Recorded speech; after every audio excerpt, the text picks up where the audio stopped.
Buenas tardes, bienvenidos al CEU, a quien tenemos que agradecer cordialmente que nos haya cedido los espacios y esta acogida y el vino de honor que van a dar luego. Y muchas gracias a todos por acudir en un día que hace bastante calor y es un viernes por la tarde, que también tiene mérito, y además bueno, sabemos desde Sentido Común y Tolerancia que llevamos trabajando ya casi 2 años en hacer reuniones que, bueno, que cuesta mucho desplazarse, que cuesta mucho venir. Ha habido gente que viene desde lejos, pero yo sinceramente creo que la ocasión lo súper merece. No, y lo digo cargada de esperanza. Primero porque, bueno, vamos a presentar el libro de Iván Espinosa de los Monteros. Yo he tenido la suerte de podérmelo leer. Tengo que decir que lo he hecho aceleradamente porque no conseguía el ejemplar físico, lo tenía online y es una maravilla. Bueno, ahora vamos a comentarlo, pero también no solamente es un privilegio tener a Iván en Elche, hablando también de cuestiones que creo que nos ocupan y nos preocupan a todos los que estamos aquí, sino también tener a Guadalupe, amiga y una de las personas, para mí, más valientes ahora mismo en el panorama nacional, columnista en The Objective conmigo. Ahí nos la jugamos. Y ella mucho más, porque, bueno, no voy a hacer una presentación extensa, me imagino que Lupe luego hablará, porque habrá muchas preguntas de todo lo que está haciendo desde el punto de vista de la abogacía, ¿no? Defendiendo causas que son importantes en este país. Yo no voy a acaparar, hemos quedado en que yo simplemente les introducía, luego Lupe introducía a Iván con más detalle y al libro, y luego pues entre las dos un poco espontáneamente le vamos a hacer una serie de preguntas. Yo tengo cosas que quiero decirte y comentar, y luego daremos un turno de palabra, porque creo que lo más interesante es que, bueno, que le podáis preguntar todo lo que queráis y que le podáis hacer las consideraciones que planteéis. En un momento que además tengo que decir que ni que lo hubiéramos hecho aposta. Pedro, está aquí Pedro Antón, que es el presidente de la asociación. No Pedro Sánchez. No, Pedro Antón. Pedro Antón, que es un psiquiatra muy reputado, muy afamado, una persona que está tirando adelante para que la sociedad civil nos movamos y hagamos cosas aquí en Elche. Pero es que cuando lo hablamos, nadie podía prever, Iván, Lupe, nosotros mismos, que el contexto político iba a ser el que es. Con lo cual, doble privilegio poder tener aquí a Lupe, poder tener aquí a Iván. Está también Rocío, que ha venido a acompañarme, que me ha hecho mucha ilusión verla. Y nada, sin más, paso la palabra a Lupe, que haga la introducción y luego yo le haré una pregunta y luego queda a disposición del público. Muchas gracias también a Álvaro por toda tu ayuda desde el CEU, que no se ha querido sentar en la mesa, pero está aquí, ¿vale? Gracias.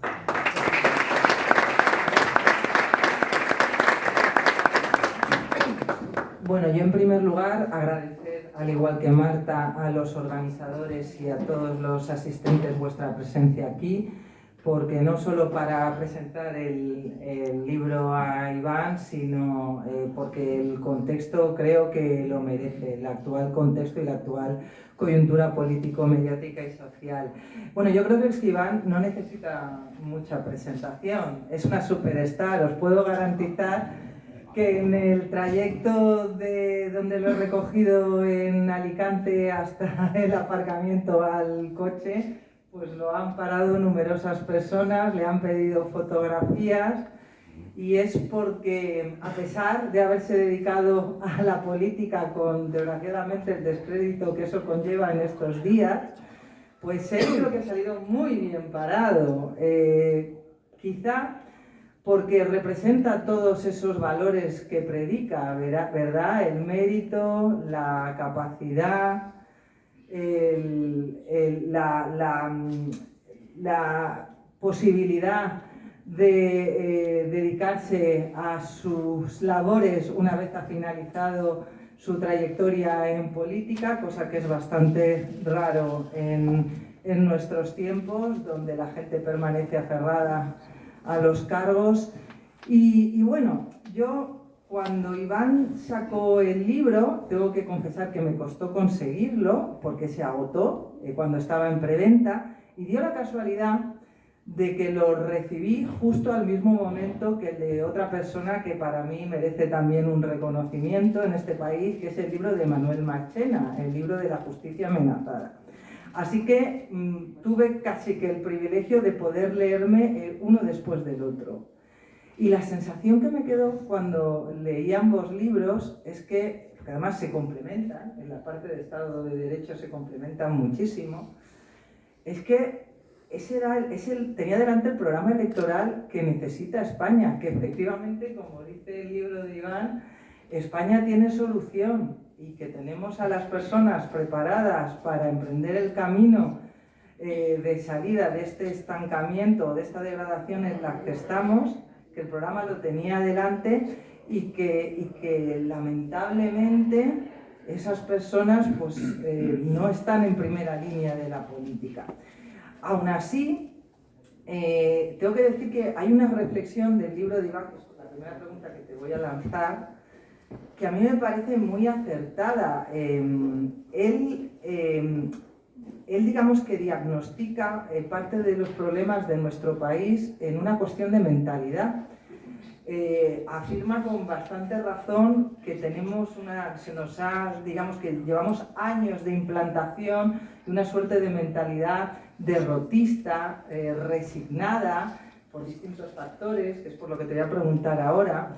Y yo no sé hasta qué punto tú no consideras, Iván, que eso es debido a que en España el pluralismo político, desde que alumbró la Constitución del 78, la transición, es una suerte de ficción. Formalmente tenemos reconocido el pluralismo político, pero al contrario de lo que ha pasado en otros países, como Reino Unido, yo soy una gran fan de Margaret Thatcher, la sociedad no ha evolucionado ideológicamente y España es, en lo sociológico, profundamente socialista y quizá esa mentalidad nos tiene ahí arraigados en una suerte de derrotismo, de pensar que no podemos salir adelante, que las cosas no pueden evolucionar.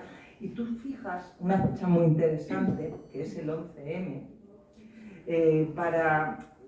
es muy interesante esa fecha porque yo soy de las que digo que cuando España estaba ahí a punto de sacar la cabeza y por fin empezar a darse cuenta que fuera del socialismo hay algo más, volvió a pegar el capuzón a raíz de los atentados. Entonces, mi primera pregunta va en esa línea, es decir, ¿en qué medida crees tú que la mentalidad de los españoles condiciona que España no tenga esa suerte de empujón que necesitamos para salir de la actual situación, tanto económica como política?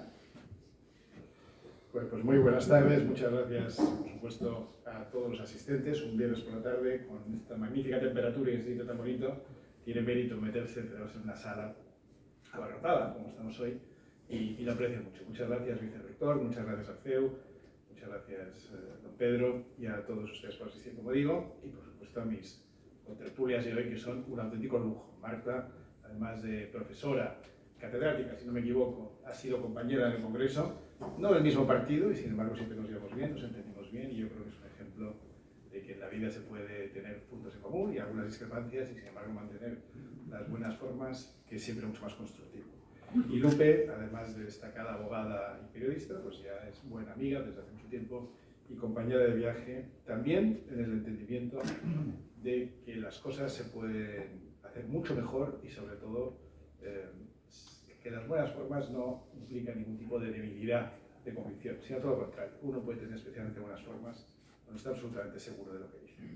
Y ya entrando en harina, tiene razón Lupe. Yo digo en el libro que uno de los cambios que tenemos que hacer en este país, incluso antes de empezar a hablar de los cambios políticos, que son muy importantes y tenemos que empezar a cambiar la mentalidad de nuestros políticos, pero tenemos que empezar a cambiar la nuestra propia.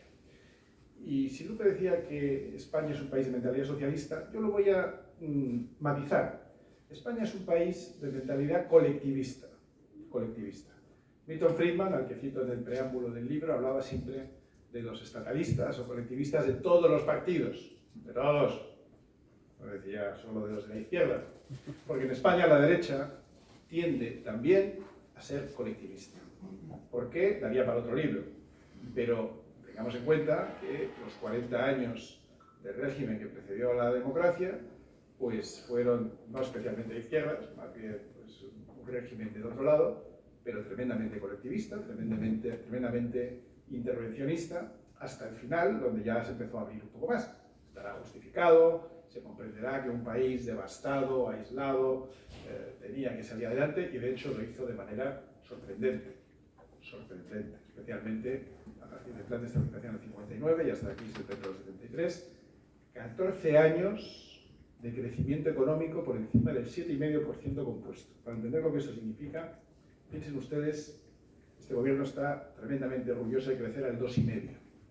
2,5% os parece, que somos los líderes de Occidente, el faro de Europa. España crecía al 7,5%, pero no un año, ni dos, ni tres, 14 años seguidos, insisto, compuesto, es decir, creciendo al 7,5% sobre el 7,5% del año anterior, sobre el 7,5% acumulado los años, sobre el 7,5%, sobre el 7,5%. Eso significa que en 14 años España multiplicó su riqueza por 2,5 veces. Multiplicar la riqueza de un país por 2,5 veces en 7 años no lo ha hecho nadie en la historia. Nadie. Por eso se llamó el primer milagro económico español, y en el libro yo propongo un segundo milagro económico español. Luego vamos a eso. Pero a lo que voy es que la mentalidad del español tiende a ser colectivista, tiende a ser intervencionista, estatalista. Tendemos a creer que el Estado tiene la obligación de resolvernos la vida. Tendemos a creer que lo mejor que podemos hacer es ganar una oposición y no tener que preocuparnos nunca más de encontrar un trabajo. Tendemos a creer, si uno escucha a los políticos de todo el espectro, que el Estado tiene la obligación de proveernos una vivienda. Usted queda la vivienda. O menos tendrá que dar un coche. Yo me pido descapotable, porque podemos elegir. El Estado no tiene la obligación de proveernos ni un coche ni una vivienda. Tiene algunas obligaciones, naturalmente que sí. Pero los estados que más avanzan, los estados que más crecen, los estados más prósperos, que por cierto, no por ninguna circunstancia rara, son todos iguales en cuanto a su mentalidad, es decir, son todos países occidentales, son todos países democráticos, son todos países liberales, o por lo menos hay libertad económica, hay algunos con poca libertad política que crecen por otros motivos. Pero los países más avanzados del mundo son todas democracias liberales, con todos los problemas que se requieren. Y en España tendemos a creer que esto pues, es una cosa de fachas, de ultraderecha y de extrema derecha. La mentalidad que ha hecho que España y Occidente sean el mejor lugar para vivir, y este sea el mejor momento de la historia para vivir, pese a todos los problemas que tenemos, y que soy consciente, y que podemos hablar largo y tendido, seguro que lo hacemos. Pero la mentalidad que nos ha traído al mayor nivel de prosperidad de nuestra historia es la contraria. Es la de proteger los derechos y libertades individuales. Los de estimular que el individuo, en el contexto de una familia y por supuesto perteneciendo a una nación, arraigado en un contexto, pero el individuo trabaje, se esfuerce, se arriesgue, prospere, a veces se equivoque, a veces le vaya mal y pueda volver a empezar, que los errores no te condicionen para toda la vida, que los aciertos exijan una continuidad. Es el modelo con el que hemos crecido y desarrollado casi todos. Hoy es un modelo que está siendo atacado por todo el sistema y la consecuencia es que nuestros jóvenes lo tienen un poquito más difícil. Los jóvenes de hoy tienen difícil, aun cumpliendo con lo que se les exige, estudiar, sacar buenas notas, tener un comportamiento correcto, hacer 2 carreras, 2 grados, un máster, salen al mercado de trabajo y ¿qué les decimos? Vas a ganar un sueldo muy modesto con el que no vas a poder vivir autónomamente. Pero es peor. Si miran a sus hermanos mayores o primos o compañeros de trabajo que tienen 5 o 10 años más de experiencia, ven que tampoco, después de haber evolucionado, después de haber crecido, después de haber aprendido a trabajar, tampoco tienen la capacidad de independizarse, formar una familia, comprar un piso, si son muy fachas, comprarse un coche, porque eso ya es ultraderecha total, ¿no? El coche, eso ya es horroroso. Pero que las oportunidades que hemos tenido todos que tenemos a cierta edad, ya no están tan claras para nuestros jóvenes. Y eso es porque nos hemos ido alejando del modelo de éxito que nos trajo hasta el mejor momento de nuestra vida. En los últimos 18 años, desde el 2017, desde el 2008, recuerden que antes he dicho que en 14 años España multiplicó por 2,5. En los últimos 17 años España no ha tenido crecimiento ninguno, en términos de PIB per cápita, en términos de riqueza individual. El PIB ha crecido porque ha crecido la población, básicamente por 5 millones de inmigrantes nuevos que han llegado. Que no quiero entrar en ese tema, aunque podríamos. Descontando la inflación, hemos estado sin crecer 17 años. Seguimos sin crecer desde hace 17 años. Eso no había pasado desde la guerra civil, creo. Entonces, estamos en un momento muy delicado. Pero, afortunadamente, somos una nación que ha sacado adelante circunstancias mucho peores. No es el peor momento de España, ni de lejos. No nos ha tocado vivir a casi ninguno, afortunadamente. Ni la posguerra, ni la guerra civil, ni la Segunda República, ni la dictadura, ni la dictablanda, ni las guerras cantonales, ni 800 años para expulsar al invasor islámico, ni expulsar al invasor francés. Grandes gestas que han hecho nuestros abuelos, nuestros antepasados, o la hispanidad, que es la mayor gesta de la humanidad, 300 años construyendo la España del otro lado del Atlántico. No hemos tenido que pasar por ese tipo de circunstancias tan graves. No es verdad que España esté en el peor momento. Estamos en un momento delicado. Pero tenemos una gran historia. Tenemos una identidad que tenemos que conocer un poco mejor. Tenemos que conocer un poco mejor nuestra historia, nuestra geografía. Desde luego nuestra historia económica también. Deberíamos conocer mucho más, por ejemplo, de dónde sale esta casa. La historia del cardenal Herrera Oria, con el que, por cierto, mi abuelo colaboró mucho en la creación del movimiento de los propagandistas y posteriormente del CEU y de San Pablo, que es motivo de orgullo. España está llena, la historia de España, la reciente y la pasada, de motivos para enorgullecernos. Claro que tenemos también en nuestra historia momentos menos lúcidos, pero en su conjunto, España tiene una historia que podemos estar orgullosos y mucho más orgullosos que otros países, pero somos el único país que tiene peor opinión de sí mismo que los demás. Cuando se hacen las encuestas de calificación o de cómo nos vemos nosotros y cómo nos ven los demás, si ponemos, por ejemplo, el caso de Francia, preguntas a un francés qué tal es Francia, te ponen un 9. Luego todos sus vecinos les ponen un 6. Si tú preguntas a un inglés, se pone un 8,5, sus vecinos le ponen un 7. Tú preguntas a un americano, se pone un 10, sus vecinos le ponen un 7. Tú preguntas a un español y se pone un 4 y nuestros vecinos nos ponen un 8. Somos los únicos que nos vemos peor de cómo nos ven los demás. Porque nos hemos autoflagelado. No somos los únicos víctimas de la vivienda, no somos las únicas víctimas de la leyenda negra, pero somos los únicos que nos lo hemos creído. Todo el mundo habla mal de su competidor. Preguntar por Pepsi y Coca-Cola. Preguntar por BMW y Mercedes. Preguntar por Vox en el PP o al revés. Pero somos el único país que se lo cree. Y de aquí viene parte de nuestros problemas. De esta mentalidad derrotista, a su vez, asociada con la mentalidad estatalista, liberticida, gubernamental. Y de verdad, tenemos oportunidades tremendas por delante. Las tenemos en el campo de la agricultura, de la ganadería, de la industria, de los servicios, de la tecnología. Tenemos una enorme potencial si nos ponemos con infraestructuras, si empezamos con un plan ideológico nacional, si ampliamos nuestra capacidad en data centers, que es el futuro, porque viene la gran revolución de nuestras vidas y de la vida y de la historia de la humanidad, que es la inteligencia artificial, para la que podemos tener algunas respuestas. Tenemos un potencial tremendo, tenemos talento en todos los ámbitos. En el ámbito académico, en el ámbito periodístico, en el ámbito del derecho. ¿Qué decir de nuestros trabajadores cualificados, nuestros autónomos emprendedores, nuestros empresarios pequeños y medianos, luchadores y exportadores? Nuestros artistas, músicos, deportistas, hasta cocineros. Tenemos talento en todas partes, menos una. ¿Cuál? La política americana. Lo habéis dicho vosotros, ¿eh? Luego no digáis que lo he dicho, ¿eh? No quiero titulares, Marta. También me importa. Así que, sí, tenemos que mejorar nuestros políticos, sí, tenemos que cambiar algunas cosas, pero lo primero que tenemos que empezar a cambiar, yo soy muy optimista, ahora os diré por qué, es nuestra propia mentalidad.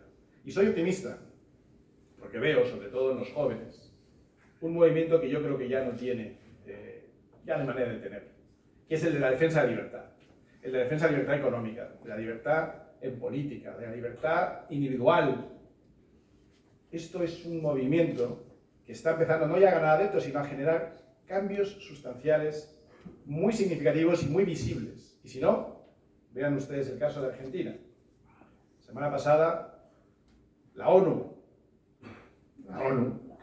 reconocía que en Argentina se ha sacado de la pobreza 1,7 millones de niños. Para que lo diga la ONU, si dicen 1,7, a lo mejor son 17 millones los que han sacado de la pobreza. Un país que va a acabar con la inflación, que tenía inflación de 3 dígitos mensual, y que para final de año se considera que puede tener ya una inflación de solo un dígito anual. Un país en el que nadie confiaba en año y medio, es un país al que todo el mundo quiere invertir. Es un país en el que las instituciones internacionales prestan con mucha confianza. Es un país en el que se facilita la vida al que trabaja, al que se esfuerza, al que se arriesga, aunque fracase, y se le puede dar una segunda oportunidad. Pero claro, para eso también hace falta recortar toda la grasa del Estado que están pagando ustedes, los contribuyentes. Cuando Milei llegó al poder, se encontró que había hasta gente que vivía dentro de los ministerios, pero que ni siquiera trabajaba ahí, pero que se habían plantado ahí de ocupas. ¿No se imaginan ir aquí al Ministerio de Agricultura, abrir la puerta y encontrarse 16 tíos ahí por la mañana que se acaban de despertar, que viven ahí? Por días. O tías. Bueno, si son tías, ya sabemos lo que son. Por eso. Estamos con la actualidad. Bien. A mí me entusiasma ver a Iván tan entusiasmado y tan positivo, porque necesitamos un chute de esperanza, porque es un poco trágico todo lo que estamos viendo.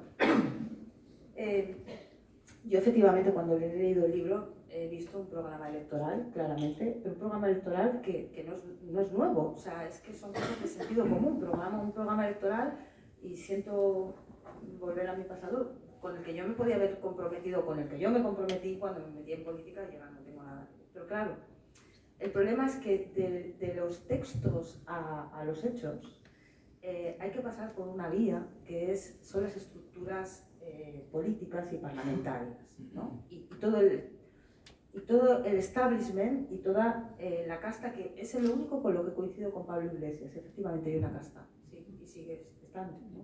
La que Pablo Iglesias formaba. Claro, ahora ya se ha hecho de esa casta. No, lo pregunto porque en el libro haces un repaso, no voy a hacer spoiler, ¿no? Desde la historia hasta cuáles son los problemas que existen en estos momentos y que hacen que la ciudadanía de alguna manera nos veamos absolutamente apesadumbrada, no sé, Pedro tendrá un nombre, deprimida, y sin ganas de luchar por lo que nos merecemos como españoles y como españolas. Y yo también tengo mucha esperanza en la gente joven, es lo único que me da esperanza. Yo doy clase y cuando veo a mis chavales, y hay que saber conectar con ellos, pero cuando conectan es que no les importen las cosas, mirad la gana, mirad cómo se vio la gente, al voluntariado, por cierto, que nos han quitado el premio Príncipe de Asturias, que es una vergüenza, aprovecho para meter mi cuña. El voluntariado que hizo la gente de la UPV, el voluntariado que hicimos la gente toda, pero sobre todo gente joven. Pero el problema es que nos ven que la política que hay ahora mismo, que la gente que hay ahora mismo no les representa y no les genera soluciones, sino cada vez más problemas. Estamos en una sociedad donde la polarización es asfixiante, una sociedad donde la burocracia es más asfixiante que la polarización, y una sociedad donde la falta de ética, que lo estamos viendo en estos momentos, es que deprime a cualquiera, el tema de los valores, ¿no? Entonces yo coincido en que el problema que tiene este país ahora mismo es la clase política, para empezar, ¿vale? Pero hay un tema del que no hablas, se lo he dicho a Lupe, y yo de formación, además de la clase política, hay otro gran problema en este país, que son los medios de comunicación, y no los mencionas. Eso es para el segundo libro. Porque claro, estamos donde estamos porque se ha permitido estar donde estamos. Empezando por las estructuras del propio Parlamento, que da para un debate enorme también de cómo funciona el Parlamento, cómo funcionan los grupos parlamentarios y cómo es difícil salir de determinados vicios si no se entra ahí. Es una de mis obsesiones, ¿no? Trabajar el tema de cómo están las instituciones. Yo te quería preguntar, Iván, yo coincido en el diagnóstico, somos un país estupendo, pero ¿qué podemos hacer para que la gente vuelva a despertarse? Porque es tremendo. ¿Qué hacemos? Pues tiene razón Marta que los medios de comunicación son enormemente responsables de lo que ha pasado. Enormemente responsables. En el primer capítulo abro relatando una entrevista que se produce en 1984, que se puede ver en YouTube y que la recomiendo muchísimo, que es la entrevista a un ex agente de la KGB, a los más jóvenes, la inteligencia soviética, la inteligencia rusa, un ex agente que después de muchos años de trabajo se pasa al otro lado, se pasa a Occidente. Y a un periodista norteamericano le concede una entrevista y le explica cómo funcionan los servicios secretos del otro lado, de los marxistas y comunistas. Y le dice, lo podéis ver, está en YouTube y está traducido y subtitulado, le dice, ustedes los americanos se creen que en la KGB nos dedicamos a cosas tipo James Bond, esas películas que les gustan a ustedes, espionaje, acción, y sí, algo de eso hay. Pero no es más que un 15% de nuestra actividad. El 85% de lo que hacemos es infiltración cultural. Infiltración cultural. Y lo explica. Infiltramos a sus medios de comunicación, infiltramos a sus instituciones educativas, sus colegios, sus universidades, infiltramos el mundo de los economistas y de la gente que tiene influencia, a sus periodistas. Y dice, pero usted no se da cuenta que Jane Fonda es agente nuestro. Jane Fonda, actriz, todavía vive, pero muy de moda en los años 80. Usted no se da cuenta que es agente nuestra. No es que digas partidaria, ¿no? Dice que es agente suya. Jane Fonda era una actriz también pues, muy contestataria, muy protestona, muy de mayo del 68. Ustedes, lo sigue siendo, pero ya no le hace caso a nadie, claro. Ustedes no se dan cuenta de que Ted Koppel, que era el líder de las noticias en Estados Unidos, en la cadena ABC, cuando solo había 3, ustedes no se dan cuenta que es agente nuestro, que le hemos infiltrado. Ustedes no se dan cuenta que sus universidades están infiltradas con profesores marxistas que hemos entrenado nosotros. No se dan cuenta que sus medios, hasta Hollywood, sus guionistas, sus directores de cine, están infiltrados por nosotros. Paréntesis. Hay una película que se presentó este otoño, biográfica, sobre Ronald Reagan, en la que se explica cómo se pasa de ser un actor de serie B a ser un tío muy comprometido políticamente. Y es porque en ese momento, en los años 50, 40, 50, los comunistas estaban infiltrando a todos los sindicatos, el de guionistas, el de directores, el de técnicos, y querían infiltrar el de actores. Y le piden a él, por ser muy anticomunista, que lidere una candidatura para evitar que los comunistas se hagan con el control del sindicato de actores. Y no solo lo hace, sino que hay un momento en la escena de la película que se ve que hasta se enfrentan físicamente, hay hasta una pelea física porque los comunistas estaban dispuestos a todo. Gana Reagan, salva el sindicato de actores y eso impide que ese sindicato también caiga de ese lado. Pero que nos estaban infiltrando, o les estaban infiltrando, desde los años 40. Esto lo cuenta en el año 84, llevan 40 años de infiltración. Y lo que consiguen es cambiar la mentalidad de la gente. Van cambiando el vocabulario, van cambiando los marcos mentales, van cambiando aquello que se considera razonable, van cambiando lo que en política se llama la ventana de Overton, que es el conjunto de ideas comúnmente aceptables o socialmente aceptables en un momento dado. Por eso, cuando yo tenía la edad de algunos jóvenes que veo aquí que iban a la universidad, la ventana de Overton contenía una gama de ideas, pero 25, y yo era casi progre para aquella época. Y cuando pasan 25 años y la ventana se va desplazando y yo estoy en el mismo sitio, ahora soy ultraderecha, pero sin haber cambiado de ideas. Esto es lo que va consiguiendo el marxismo, marxismo primero político, luego cultural, económico, que va infiltrando absolutamente todo hasta el punto, y dice Bermenov, que así se llama la gente de la KGB, hasta el punto que los nuevos americanos ya no son conscientes ni saben distinguir aquello que se les ha ido metiendo en la cabeza. Y aunque se lo enseñes y se lo demuestres empíricamente, ya están condicionados para rechazarlo. Y llamarte facha, fascista, ultraderecha, por señalar lo que es nada más que sentido común. Eso es lo que se ha ido consiguiendo, sobre todo a través de los medios de comunicación, también en España, aunque tarda un poquito más, en los últimos años. Son muy responsables, muy responsables. Hoy, los medios de comunicación tienen un papel decreciente. Yo tengo hijos entre los 13 y los 23 años de edad y yo no creo que sepan lo que es la COPE, lo que es Antena 3, lo que es El País, ni la SER, afortunadamente. En algunos momentos también vamos avanzando, vamos mejorando algunas cosas. Saben de todo, están al día de todo, saben las noticias del día, los nombres de las prostitutas favoritas del PSOE, eso saben todo. Pero para eso no hace falta escuchar una cierta radio, ver una tele. Yo creo que en casa recién no tenemos ni sintonizados los canales, tenemos Netflix y ya es que ni lo vemos. Pero por redes sociales se enteran de todo. Pues esto es un riesgo y una oportunidad. La oportunidad es que las ideas correctas se empiecen a poner en circulación, que ustedes mismos, a través de sus redes sociales, las puedan poner en circulación. Y habrá alguno que me mira con que piloto de redes sociales. Pues claro que las tiene. A lo mejor no tienes Twitter, o a lo mejor no tienes Instagram, o no tienes TikTok, pero a que tienes WhatsApp. Claro. Es que WhatsApp es una red social. Es que cada vez que retuiteas o reenvías una noticia, estás generando contenido, aunque no sea propio, estás generando una influencia. Ahora ya el poder no está solo en los medios, afortunadamente, que van, por cierto, cayendo en credibilidad. Hay algunas excepciones, el medio en el que trabajan o colaboran estas dos señoras, a mí me gusta especialmente. Pero es uno más y tiene quizá más influencia porque sus colaboradores y colaboradoras están también en redes sociales y probablemente se lea incluso más a través de redes sociales que a través de la propia página del medio.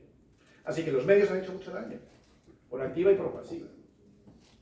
La deriva que ha tomado El País o la SER es que es increíble, pero increíble. Las mentiras y los bulos de La Sexta, de Cuatro, es increíble. Pero es que hasta los medios de derechas es para darles de comer aparte. O no darles de comer y tenerles a pan y agua durante 20 años. Porque han hecho mucho daño también en formar la opinión pública equivocada, en defender principios estatalistas, en, al final, defender las ideas de la izquierda con 10 años de retraso. Y cuando eso es lo que se estila en el medio de comunicación típico, y cuando el público lee eso y se lo cree, al final el partido político reacciona a eso. Y por eso hemos tenido, desde el año 2004, que para mí, el 11M, es donde se estropea todo, llevamos 21 años de políticas de izquierdas. Y en el lapso de 6 años que hubo, pues no se cambió nada. Yo, un inciso en el tema de los medios. Es muy interesante la figura de Billy Musenberg, propagandista de Stalin, para entender cómo se infiltraron a los medios. Él llamaba a los periodistas y colaboradores que le ayudaban a propagar las ideas comunistas en Estados Unidos tontos útiles. De eso se arrastra hasta aquí. Cuando escuchan la expresión o tonto útil en los medios, viene de ahí. Es una figura muy interesante para comprender lo que está pasando actualmente, casi 100 años después, ¿verdad? Pero bueno, yo quiero ir a otra parte. Voy a apretarlo un poquito, a comprometerlo un poco. Porque claro, su libro, el título es muy contundente. España tiene solución. Ahora mismo muchos dirán, oye, a lo mejor ponerlo entre interrogaciones hubiera quedado mejor, hubiera quedado un poquito más adecuado a la realidad. A mí sí que me parece muy interesante una cosa que él hace en el libro, que no solo nos cuenta de dónde venimos, sino hacia dónde deberíamos ir. Y además lo hace conectando dos ideas que son fundamentales, que son libertad económica y libertad individual, o derechos civiles, vamos a llamarlo así para que la gente me entienda. Porque si lo uno no hay lo otro, es la pescadilla que se muerde la cola. Sin libertad económica no va a existir libertad individual, no pueden florecer los derechos civiles, y a la inversa. Sin derechos civiles, sin seguridad jurídica, sin libertad individual, es imposible la libertad económica. Ahora en España nos estamos encontrando, teniendo en cuenta ya, introduciendo esta idea en la realidad, con que hemos conocido esta semana el borrador de la ponencia de la ley de amnistía. Y claro, cuando uno ve lo que significa, entiende lo que significa la ley de amnistía, que es que el poder ejecutivo se sitúa por encima del poder judicial y decide ya no quién tiene que cumplir la pena por los delitos que ha cometido, que eso es el indulto, sino quién se puede sentar ante un tribunal de justicia, decide quién es impune y quién no, porque básicamente en eso consiste la ley de amnistía. te haces la pregunta de si se aprueba la ley de amnistía, ¿España tiene solución? Bueno, yo en el libro sostengo que hay dos grandes cosas que tenemos que hacer. La primera es la recuperación del Estado de Derecho. Y tú como jurista lo sabes articular incluso mucho mejor que la mayoría de la gente. Recuperar el Estado de Derecho significa recuperar la separación de poderes, significa recuperar el prestigio de las instituciones, significa que no pueda venir ningún otro líder político de ningún signo, del nuestro tampoco. Yo no sé ya ni quiénes soy yo, de cuáles soy yo, yo no sé si soy de los nuestros, Marta, pero de ningún signo político, ni del suyo, ni del mío, ni del de más allá, que ningún líder político pueda volver a hacerse con el control de las instituciones como lo ha hecho este. Eso es lo primero, porque sin seguridad jurídica, sin separación de poderes, sin recuperar el Estado de Derecho, todo lo demás es imposible. Imposible, como decía. Y lo primero es esto. Si mañana entrara un gobierno nuevo, yo lo que le propondría y desearía que hiciera es que el primer día a las 9 de la mañana empiece a reformar todo el Estado de Derecho para que nunca más, no para apropiárselo, no para cambiar a los de izquierda y ponerse ellos, no para controlar la justicia por detrás, como decía el texto de un famoso WhatsApp, no del PSOE, del otro partido. No, para eso no. Para asegurarse de que gobierne quien gobierne los próximos 100 años, esto no pueda volver a pasar. Porque quizá este sistema pues no estaba preparado para que llegara una persona sin escrúpulos, sin límites, sin moral, para que llegara un individuo de la catadura del que hoy tenemos todavía, usando un colchón nuevo en la Moncloa. El sistema no estaba preparado para eso, o si lo estaba, lo ha ido desmontando pieza por pieza. Y esto es lo primero, pero lo primero que hay que hacer. Recuperar el Estado de Derecho, recuperar la confianza en las instituciones, recuperar la seguridad jurídica para todos, recuperar la igualdad de la ley. Que un delincuente, porque viva en Waterloo y dependa el gobierno de su voto, no pueda saltarse la ley. Y si se la salta, que no se le pueda perdonar. Eso es fundamental. Es que sin esto no vamos a ningún lado. Y la segunda parte ya es todo un desarrollo de sí, lo que llamamos el segundo milagro económico español, poner las bases y las vías, incluso las infraestructuras, para encarrilar un crecimiento para los próximos 25 años y volver a colocar a España en el top 10 de los países más avanzados del mundo. Lo fuimos, lo estuvimos. Hoy estamos en 17, 18, según lo que se mire, y nos van adelantando países como Estonia, Letonia, Lituania, Portugal nos va a ganar este año en PIB per cápita. No es broma. Nos están adelantando países muy inferiores al nuestro. Dicho con todo el respeto, me refiero a inferiores desde el punto de vista de capacidad socioeconómica. Pero nos están avanzando, nos están adelantando. Y tenía que ser al revés. Tenemos que estar trabajando nosotros para adelantar a otros países, aun siendo más grandes, y colocarnos, como digo, entre los 10 países más desarrollados, más industrializados y más ricos del mundo. Pero no será posible absolutamente nada de eso si no nos ocupamos primero de recuperar el Estado de Derecho, el prestigio de las instituciones, la seguridad jurídica y asegurarnos de que ningún político nunca más pueda volver a hacer lo que ha hecho este, que todavía hoy duerme la Moncloa. Completamente de acuerdo. La pregunta es cómo lo hacemos y hay una cuestión que tratas en el libro que me parece fundamental, que es el constructivismo, ¿no? El uso que han hecho de las palabras, vaciándolas del sentido real y llenándolas de un sentido que no es el que corresponde con la verdad. Y por tanto ahora es más difícil todavía, porque, claro, cuando alguien, creo que ha sido la vicepresidenta de Hacienda, dice que no se puede, la ley no puede estar fuera de la ley, no, perdona, es que lo que estás haciendo es saltarte precisamente, hacer fraude de ley. Y el fraude de ley, da igual, son todos iguales.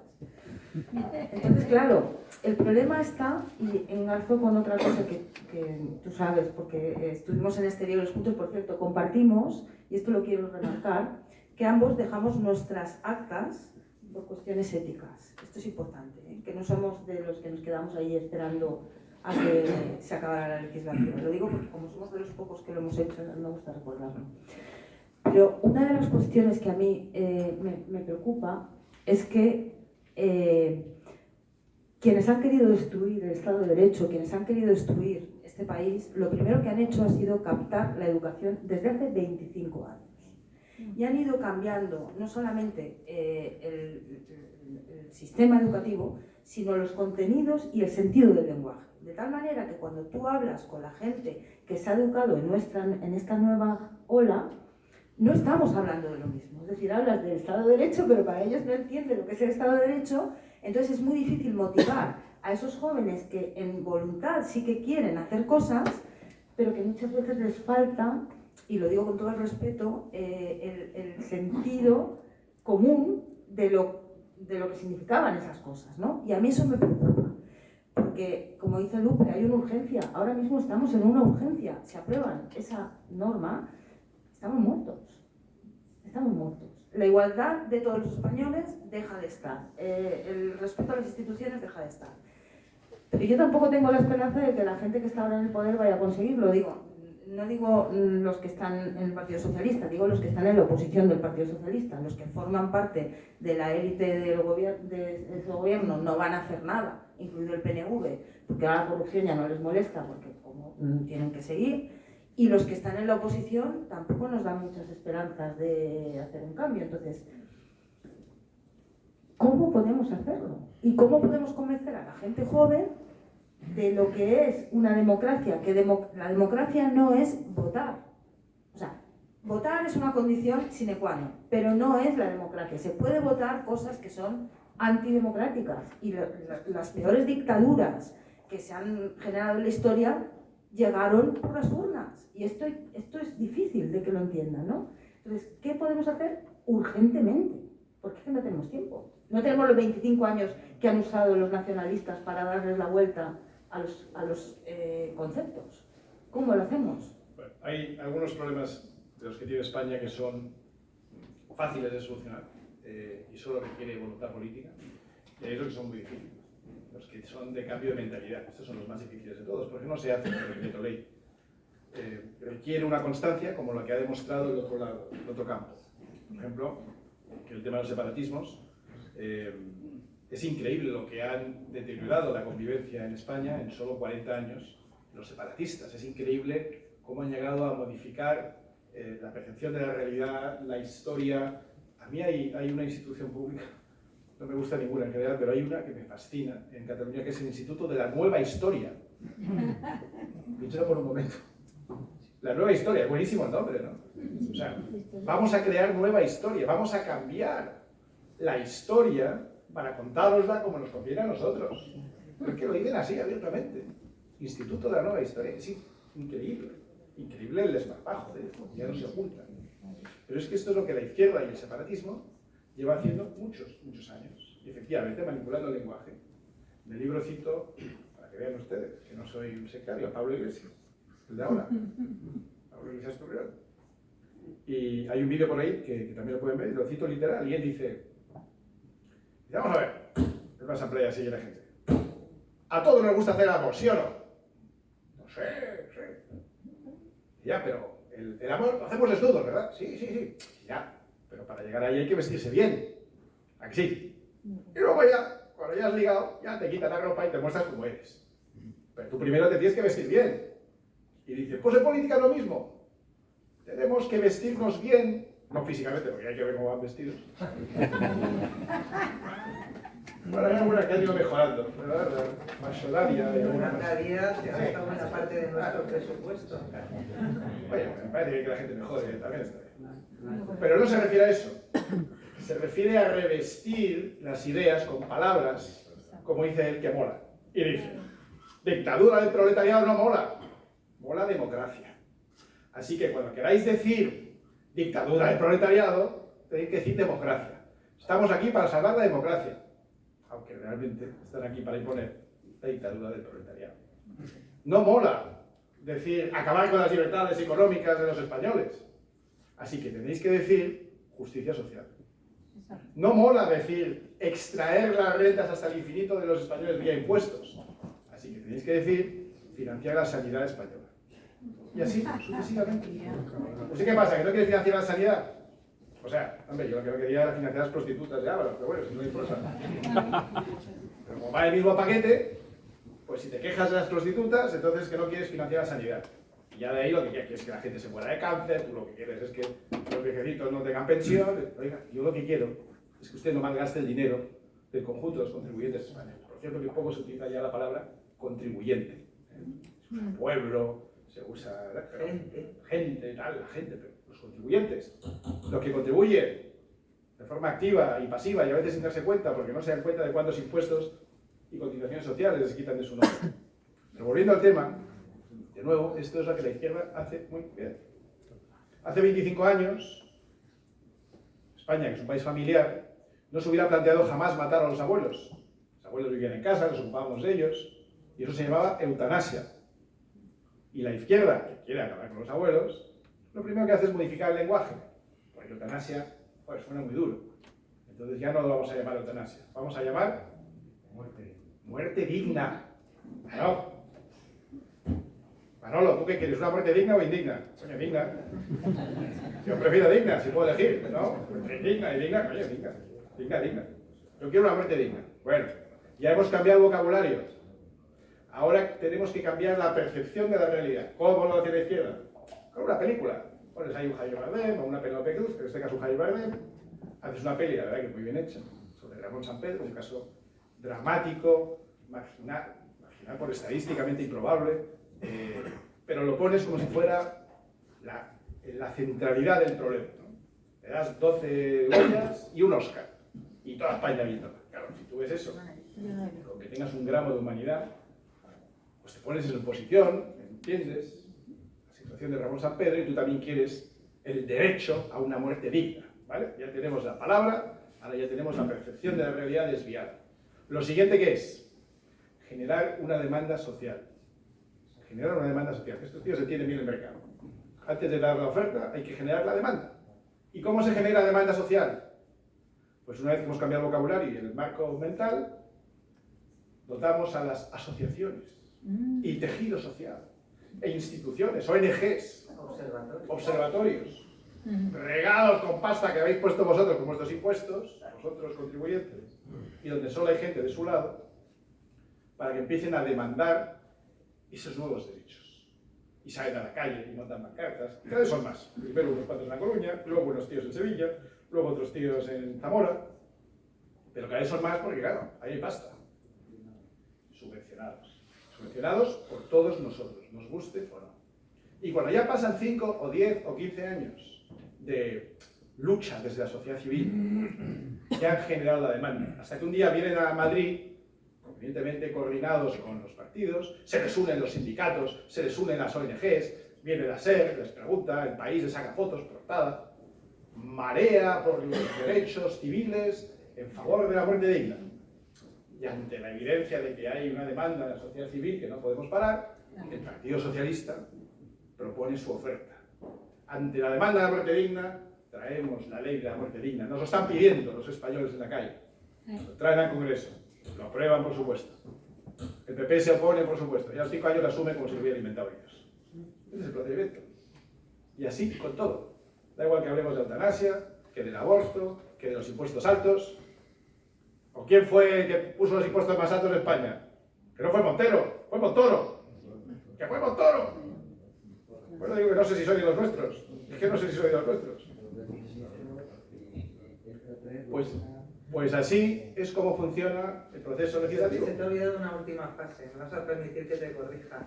Colonizar el Tribunal Constitucional, poner allí a tus ministros, a tus altos cargos, a tus fiscales, para que cuando se plantee el recurso de constitucionalidad te digan no, la Constitución ampara el derecho a la muerte digna, la Constitución reconoce el derecho al aborto y así hasta la amnistía. Esa es la última fase del procedimiento. Pero es que además, y añado una cosa, es que se convierten, yo pienso que es como una trampa de matar cucarachas, ¿no? Van entrando cuestiones y nunca sale ninguna. Porque como cuando hay un cambio en la alternancia bipartidista, que es lo que a mí me hizo entrar en política, que no me gustaba, el PP nunca revierte nada de lo que se ha hecho, que tú lo cuentas en el libro. Es decir, ese es el problema.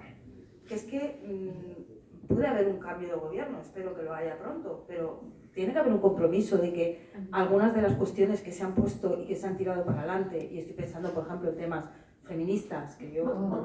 gran ejemplo. O sea, que están perjudicándonos a las mujeres, tiene que haber un compromiso de que las van a revertir. Porque es que si no, ¿para qué queremos una alternancia en este país? Más allá de que a mí el presidente actual no me gusta nada. ¿No? Que levante la mano al que le guste. No me acaba, ¿no? Pero claro, es que lo explicas muy bien. Es que una trampa, eso me preguntaban, como en las primeras negociaciones todo el mundo me decía, ¿es tan guapo? Y Luego, igual os extraña un poco que os diga esto, pero España en realidad tiene bastante suerte. Porque en el plano internacional, tener un líder que habla idiomas, que es conocido en todo el mundo y muy respetado, que tiene experiencia internacional, que sabe bastante de política exterior, que sabe bastante de defensa, que ahora es importante, y que además es alto y guapo, pues es una ventaja. Es una ventaja tener a Felipe VI, porque nos ayuda en cosas que no nos podéis ni imaginar.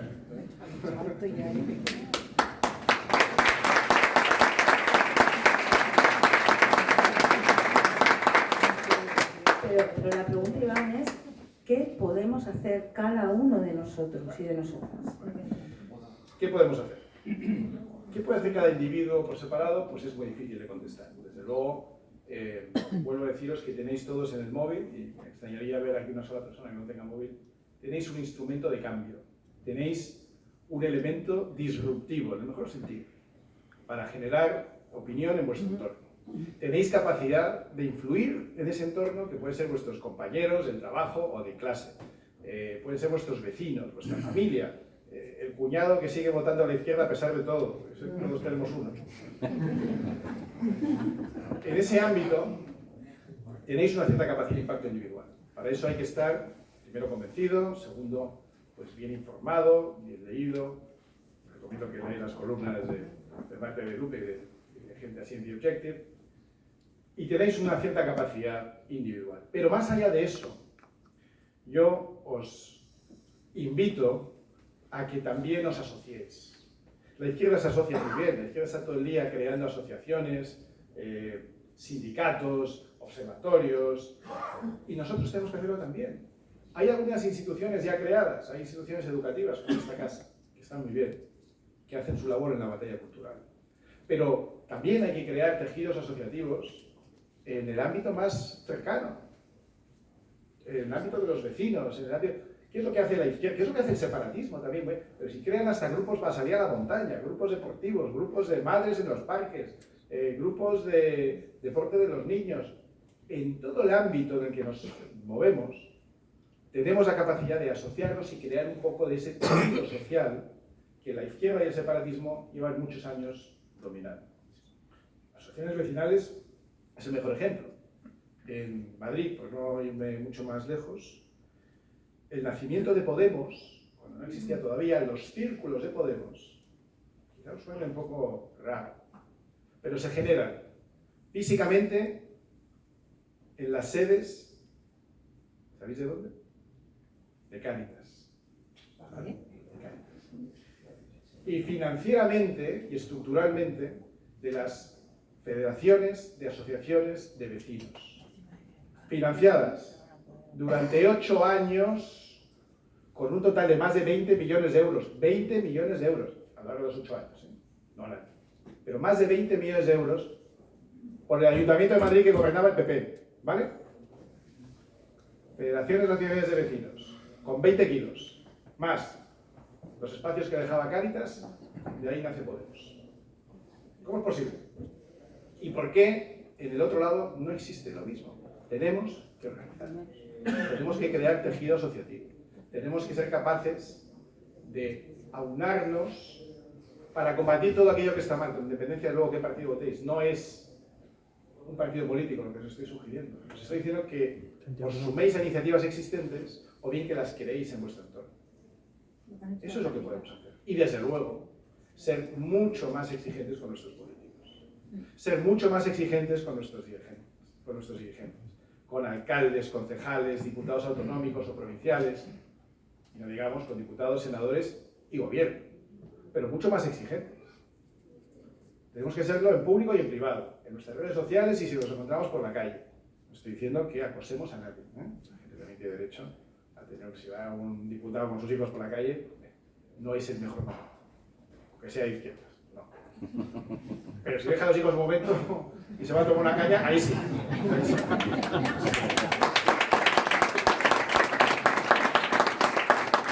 No de acosar, sino de hacerle entender educadamente lo que pensamos.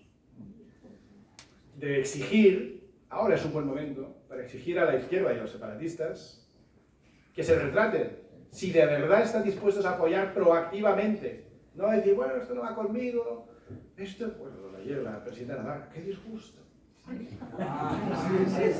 ¿Quién iba a imaginar que mi jefe, porque era su jefe, Santos Cerdán era el jefe de la actual presidenta de Navarra, lloraba, porque no sabía.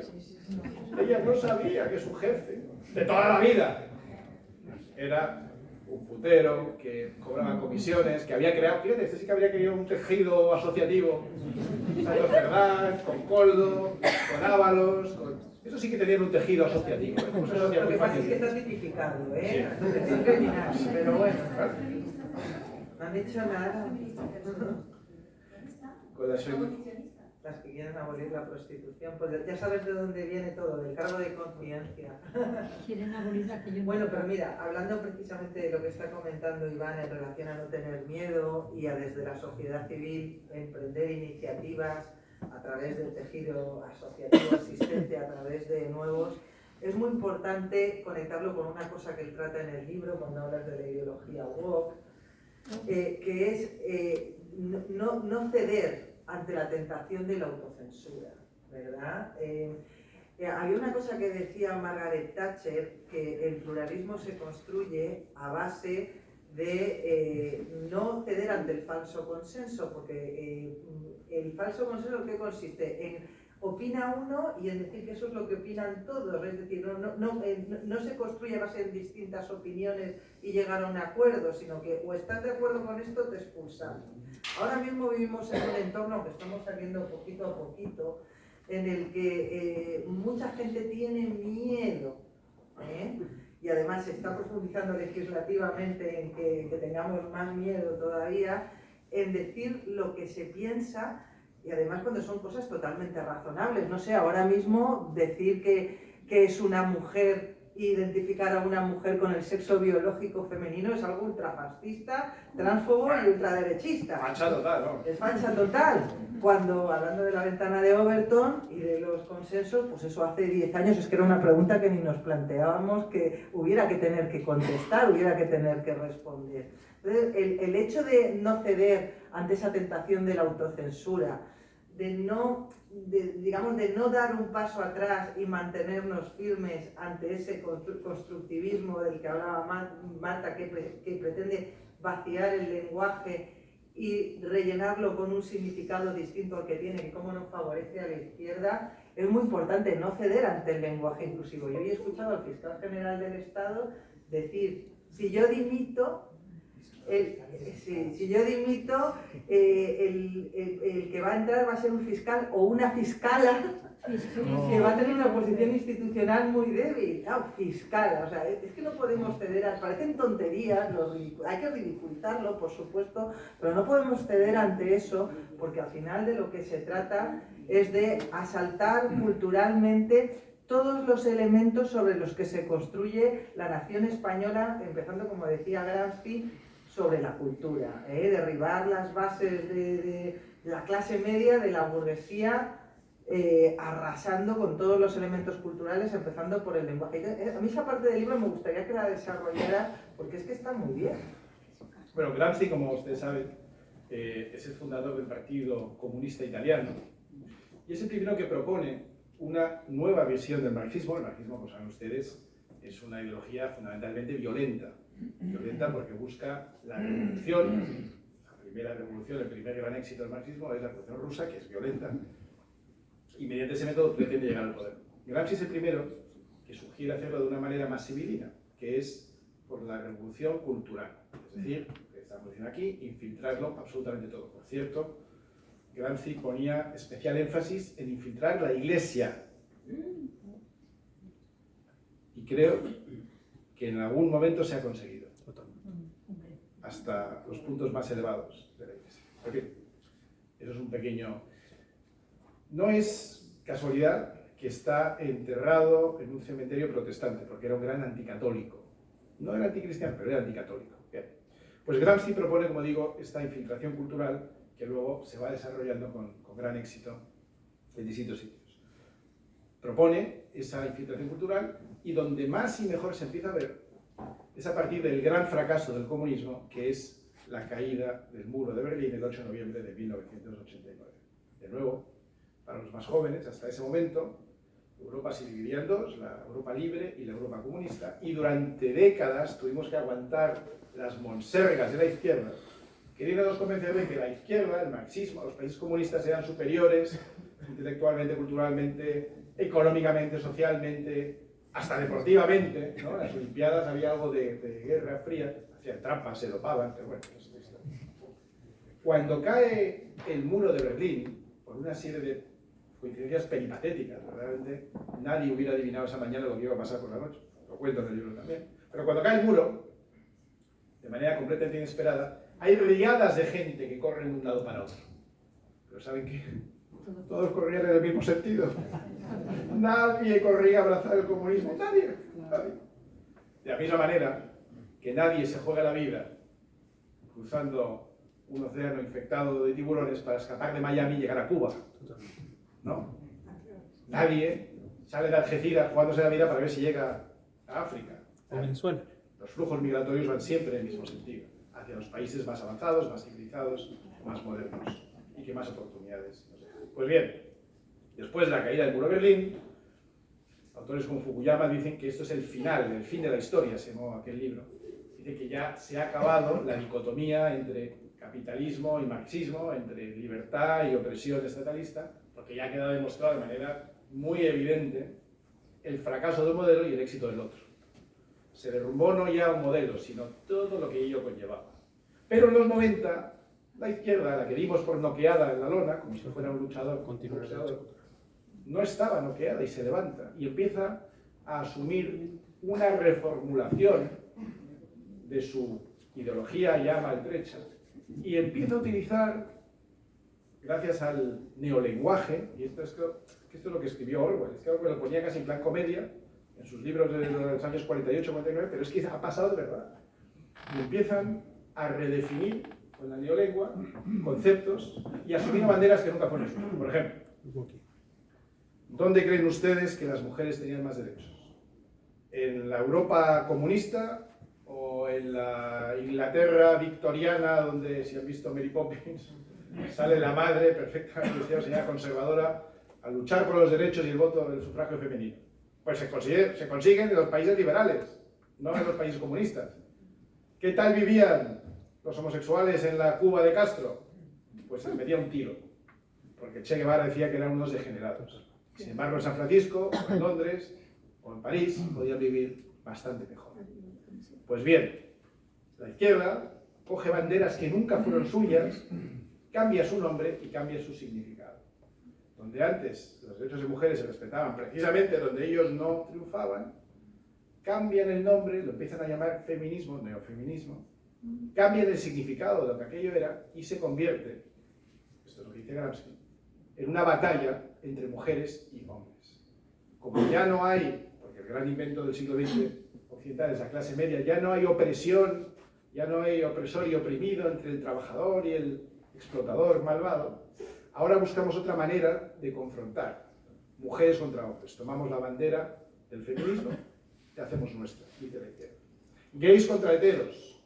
A pesar de que los gays eran los asesinados del lado comunista, cogemos la bandera gay, le ponemos un arco iris precioso, lo llevamos LGTBI y lo utilizamos contra la derecha.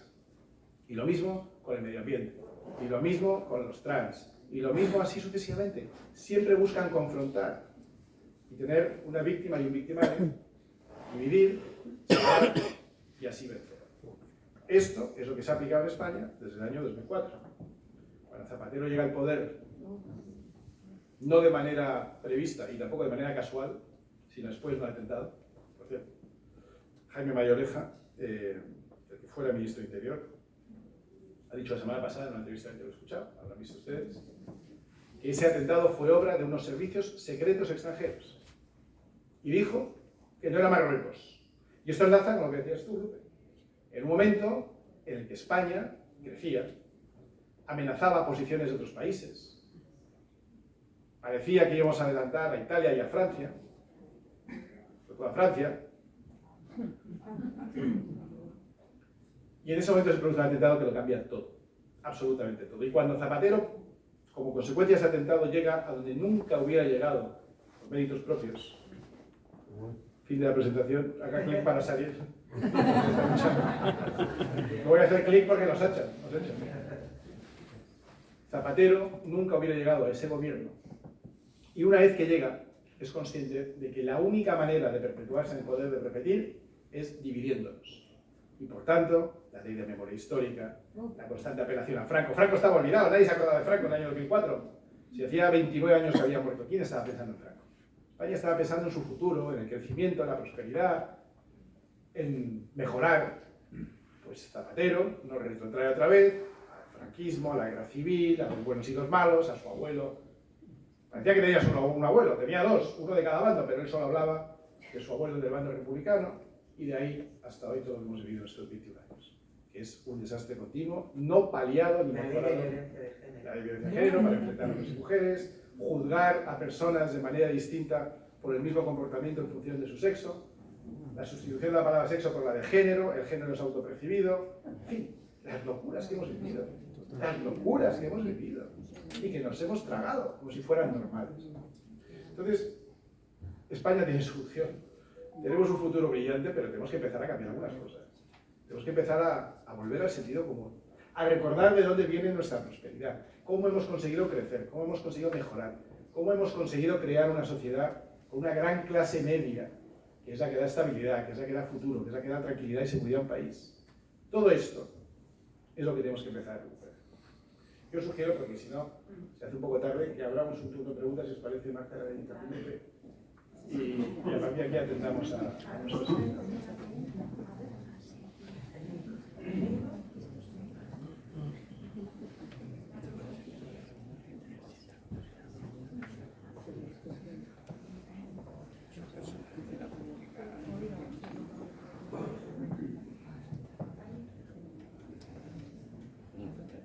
Hola, buenas tardes. Estoy aquí. Gracias por tus palabras y tu tiempo.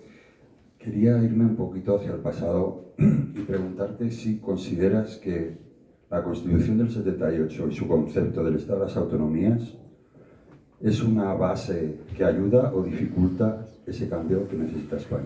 Gracias. Gracias. Yo soy muy crítico con el Estado de las Autonomías. Creo que era un diseño bien intencionado, pero que ha resultado fallido. Y a mí me gustaría cambiar eso. Pero creo que este es posiblemente el peor momento de los últimos 25 años para afrontar ningún cambio constitucional. La Constitución es fruto de una época donde había unos líderes con una mentalidad que hoy es inimaginable. Inimaginable. Comenzando por las Cortes franquistas. Esto no lo dice nadie. ¿Ustedes imaginan, cuando Torcuato Fernández Miranda diseña la transición de la ley a la ley, de las primeras cosas que se consiguen es que las Cortes franquistas se autodisuelvan, que hagan lo que ellos, en aquella época se llamó el harakiri. ¿Ustedes se imaginan hoy a los 350 diputados diciendo, hemos fracasado, este no es nuestro momento, nos hemos equivocado, todos a la maldita calle? ¿Ustedes se imaginan eso hoy? Pues eso fue lo que hicieron. Se autodisolvieron y cedieron de la ley a la ley voluntariamente, sin perder legitimidad, cedieron para que arrancara una nueva época. De esa base arrancan luego unos pactos que no debieron ser nada fáciles, de gente muy distinta, pero que parece ser que tenían en mente hablar más del futuro que del pasado, perdonarse mutuamente todo lo que hubiera que prepararse en el pasado y empezar a pensar en construir un futuro conjunto. En esos años pasaron cosas increíbles, increíbles, porque hacía pocos meses que había muerto Franco y se legalizó el Partido Comunista, por ejemplo. Y todo esto con paz, o vamos a decir de la siguiente manera, sin enorme derramamiento de sangre. Sí hubo algunas cosas tristes, lamentables, pero muy, muy puntuales. No hubo un enfrentamiento civil. Y en España había miedo, y en el mundo había miedo de que en España hubiera una segunda guerra civil. De hecho, en el libro cuento, esto enlaza con otra cosa que he dicho antes, que cuando Franco, ya con flebitis en el año 73, está enfermo y parece desde fuera que se va a morir en cualquier momento, todavía duraría 2 años más, el presidente norteamericano Richard Nixon manda, que estaba muy preocupado por España, porque era un furibundo anticomunista, y le daba pánico pensar que España pudiera caer del otro lado o que pudiera haber una guerra civil, manda a un emisario a entrevistarse con Franco. Y le manda con el propósito, muy delicado, de preguntarle a Franco qué va a pasar en España cuando él se muera. Fíjate, el encargo. El enviado, Vernon Walter, que es un militar, diplomático, políglota, hablaba muy bien español, murió hace relativamente poco. Un tipo impresionante. La foto de Eisenhower con Franco, cuando Eisenhower viene a España, es uno que está con la gorra de la aviación entre los dos. Ese es Vernon Walters. Bien, pues este viernes pide la entrevista con Franco. Cuando Franco le recibe, le da un sobre, Franco abre la carta y es un mensaje de Nixon que dice: esta persona es de máxima confianza, hable con toda franqueza con él. No dice más. Franco lee aquello, lo guarda y dice: usted ha venido a preguntarme qué va a pasar cuando yo me muera, ¿no? Esto lo cuenta Walter en sus memorias. Dice: no, por Dios, excelencia, ¿cómo voy a...? Dice: sí, te ha venido a eso. Pues yo os voy a contar. Dice: pues esto está en las memorias de Walter, no me estoy inventando nada. Y Franco dice: mire, cuando yo me muera, en España va a haber cosas que ustedes, los ingleses, los franceses, los americanos les gusta y que yo detesto. Y dice: habrá, ¿cómo dice? Dice: habrá prostitución, drogas, democracia. Prostitución, drogas, democracia. Acertó con las tres. Sobre todo ahora. Y eso a mí no me gustaría verlo. Pero no va a haber otra guerra civil. Dígale al presidente Nixon que confíe en el pueblo español. Porque cuando yo me muera, dejo tras mí algo que no estaba cuando yo llegué. Los Walters en sus memorias cuentan que él pensaba que se iba a referir al ejército. Pensaba que Franco dejaba todo atado y bien atado porque España estaba militarizada.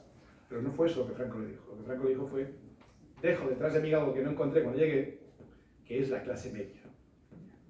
Dígale a su presidente que en España no habrá otra guerra civil. Y efectivamente, una clase media, un país enriquecido, sobre todo en comparación con 40 años atrás, un país en el que todos ya tenían una cierta prosperidad, es un país en el que nadie quiere conflicto, en el que nadie quiere guerra, en el que nadie quiere salir adelante. Y en ese ámbito fue que se produjeron algunos acuerdos en la Constitución hoy increíbles. Por acabar, ¿hay cosas que no nos gustan en la Constitución? Claro. ¿El régimen entero es para denostarlo? No. Han funcionado muchas dificultades, con muchos errores, con muchas amenazas, con muchas partes subsanables o mejorables, bastante bien, hasta el año 2004. Que no es poco, son 26 años, desde el 78. Y luego, de manera defectuosa, desde el 2004 hasta hoy. ¿Tenemos que reformarlo? Sí. ¿Tenemos que liquidarlo? Para mi gusto, no. Dice una expresión británica: tenemos que tener cuidado cuando tiremos el agua de la palangana de no tirar con el agua al bebé. Porque efectivamente el régimen hay que reformarlo, pero yo creo que no hay que destruirlo.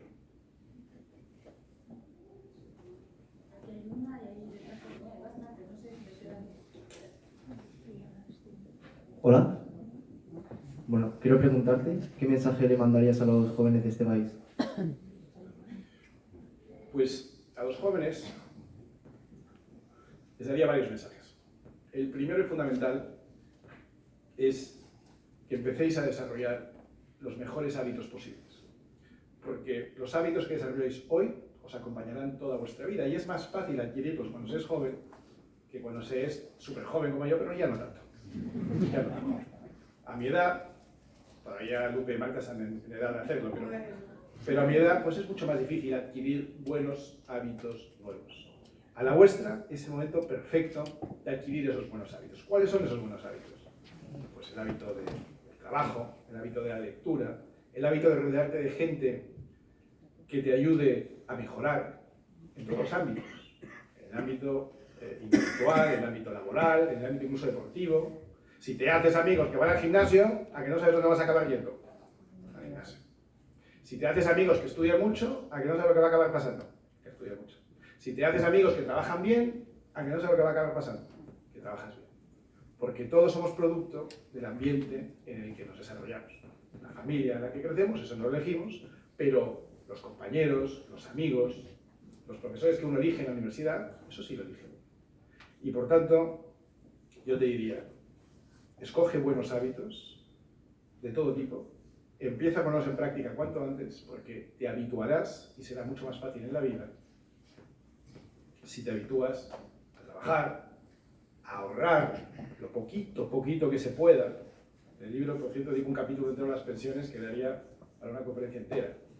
Empezar a ahorrar, aunque sea difícil, aunque sea poco, porque la octava maravilla del mundo, que es la tasa de capitalización compuesta, donde se decía antes de crecer sobre crecimiento, sobre crecimiento, sobre crecimiento, apenas se nota al principio, pero conforme pasan los años se nota muchísimo. Por poneros un ejemplo, esta es una que me encanta a mí. Tenemos un problema con las pensiones, los que tengáis 55 para abajo no vais a tener pensión, ya cuanto antes lo sepáis mejor. Pero si los que tenéis 55 para abajo hubierais tenido la suerte de que vuestros padres hubieran previsto la situación, podíais haber tenido, o todavía estamos a tiempo que los niños tengan una pensión en el futuro, de una manera relativamente sencilla, y lo cuento muy rápido. Un niño que nazca hoy, en su bautizo, si en vez de darle regalos entre toda la familia le juntan 3.000 euros, una vez, el tío nace, el niño nace, le pones 3.000 euros en una cuenta que replique un índice bursátil como el Standard Poor's 500, que crece en el peor escenario al 7,6% anual durante muchos años, descontada inflación, que luego la gente viene, que la gente tiene en cuenta la inflación, no, es que en realidad la tasa es del 10 y pico, pero descontando la inflación del 7,6, un niño que nazca hoy mete 3.000 euros en la cuenta y cuando se jubila a los 67, con ese crecimiento exponencial, con ese crecimiento sobre crecimiento, cuando se jubila a los 67 podrá retirar 3.000 euros de capacidad adquisitiva de hoy, 3.000 euros al mes durante 25 años. Es increíble. En el libro os enseño un campo. Ahorrar. Si no puedes 3.000 euros en una tacada, claro, pues ahorra lo que puedas, 10, 20, 30 euros al mes y los vas metiendo en una cuenta. Es mucho. Pues va a ser muchísimo cuando pasen los años y te des cuenta de lo rápido que puede crecer. Así que, trabajar, esforzaros, ahorrar. Digo si quiero que digo a mis hijos. Llegar el primero a la oficina y salir el último. Ofreceros voluntariamente. Todo esto no es garantía de nada, pero es la única manera de abriros hueco en un mundo cada vez más competitivo, cada vez más global, cada vez más difícil, pero también con cada vez más oportunidades. Así que todo eso, que es lo que le digo a mis hijos, es también lo que os digo a vosotros.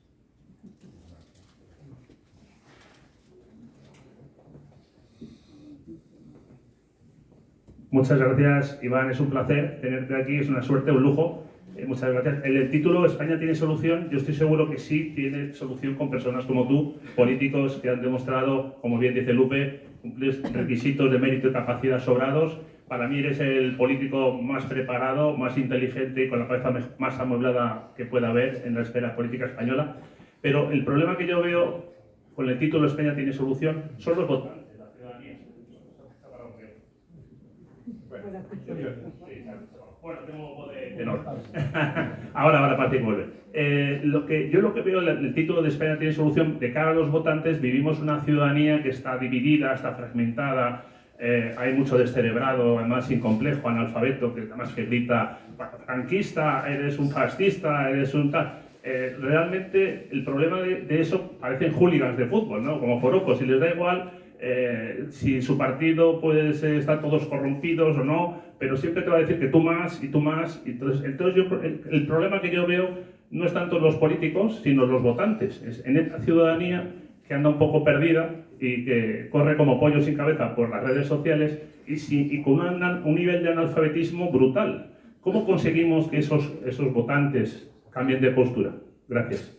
Gracias. Bueno, yo creo que todos los partidos tienen votantes y luego tienen fans incondicionales, ¿no? Y en cualquier partido, te digo de verdad, cualquiera, o en todos, hay gente que te va a justificar lo injustificable y hay gente que te va a atacar si no haces exactamente lo que ellos dicen que tienes que hacer, porque según el amado líder esto es lo que hay que hacer. Esto pasa a diario, pero eso yo creo que es un porcentaje relativamente bajo de la población. Yo sí creo que en un país en el que más de la mitad de los adultos es dependiente del Estado y menos de la mitad es contribuyente neto, pues el estatalismo y la falta de libertad va a seguir prosperando. Pero también creo, como digo, que, como decía Marta, que vemos unos jóvenes cada vez más abiertos a las ideas correctas, a las ideas de la libertad, a las ideas de la generación de prosperidad en condiciones adecuadas para ello, en el esfuerzo, en el rendimiento, en el trabajo, en el fracaso y la capacidad de volver a levantarse, en todas las ideas que han hecho de Occidente el mejor lugar para vivir. Esto es una cosa que tenemos que seguir propagando.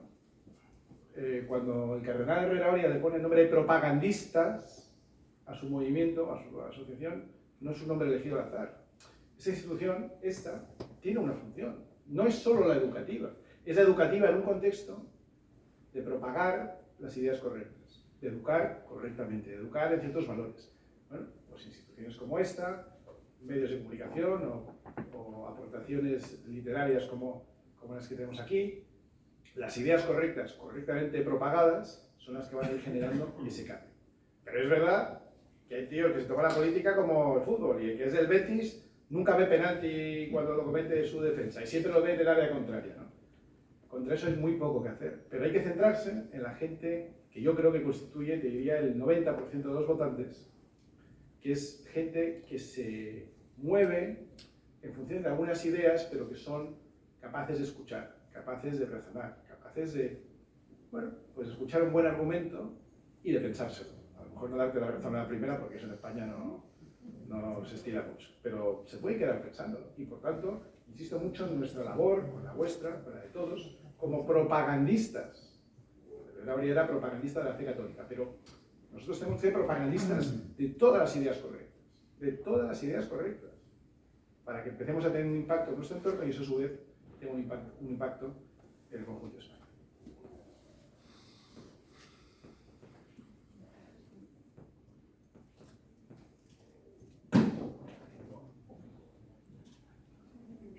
Vale. Buenas tardes. Ahora mismo hay más o menos 500.000 de funcionarios más que autónomos. ¿Qué solución puede haber para bajar esa cantidad esa diferencia?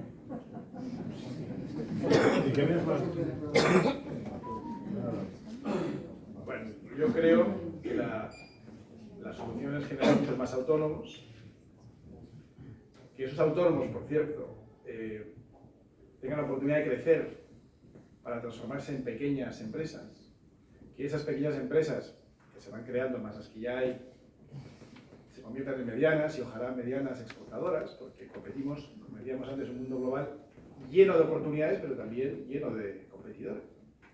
Si tú ves un país como Italia y algún día vuelas a Milán, por poner un ejemplo, a Malpensa, del aeropuerto al centro de la ciudad, que es más o menos un trayecto de casi una hora o algo así, lo que vas viendo por todo el camino, es una autopista, bueno, no está mal, no más española de buena, pero no está mal. Es polígono tras polígono, nave industrial tras nave industrial, almacenes, fábricas, factorías, centros logísticos, ¿no? De empresas medianas. Si vas a Estados Unidos, a Alemania, son empresas gigantes. Pero Italia son medianas. Y con las medianas se empieza a competir bastante bien.